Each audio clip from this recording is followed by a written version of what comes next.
નમસ્કાર દર્શક મિત્રો, બ્રેકિંગ ન્યૂઝમાં આપનું હાર્દિક સ્વાગત છે. આપ જોઈ રહ્યા છો ગુજરાત ન્યૂઝ 24. સમાચાર આવી રહ્યા છે પાટણથી. ઉનાળાની જ્યારે શરૂઆત થઈ રહી છે અને અત્યારથી જ પારો 35 ડિગ્રીની આસપાસ જઈ રહ્યો છે, ત્યારે પાટણમાં પાણીનો વેડફાટ થઈ અને પાટણ નગરપાલિકા દ્વારા ભૂતકાળમાં પણ દિવાળીના સમયમાં 3 થી 4 દિવસ સુધી પાટણના નગરજનોને પાણી વગર ટળવળવું પડ્યું હતું. ત્યારે હાલમાં પાટણની સિવિલ હોસ્પિટલમાં નગરપાલિકાની બેદરકારીના કારણે પાણીનો વેડફાટ થઈ રહ્યો છે.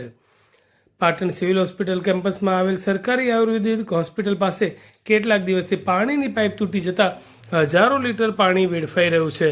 અહીં આયુર્વેદ હોસ્પિટલમાં સારવાર લેવા આવતા દર્દીઓને પાણીમાં ચાલવાની તકલીફ વેઠવી પડે છે. શું દર્દીઓની આ તકલીફ કેમ્પસના કોઈ ડોક્ટર અથવા કર્મચારીને ધ્યાનમાં નહીં આવતી હોય કે સૌ કોઈ આંખ આડા કાન કરી મારે શું એવી વિચારસરણીથી પોતાની નોકરીમાં હોસ્પિટલ ખાતે આવે છે અને કર્તવ્ય નિષ્ઠા ચૂકી જાય છે? જલ્દીથી આ સમસ્યાનો ઉકેલ લાવી આ વેડફાઈ રહેલું પાણી રોકવામાં આવે અને પાણી બચાવવામાં આવે તો આવનાર ઉનાળાની બળબળતી બપોરમાં આ વેડફાતું હજારો લીટર પાણી કામ લાગી શકે છે.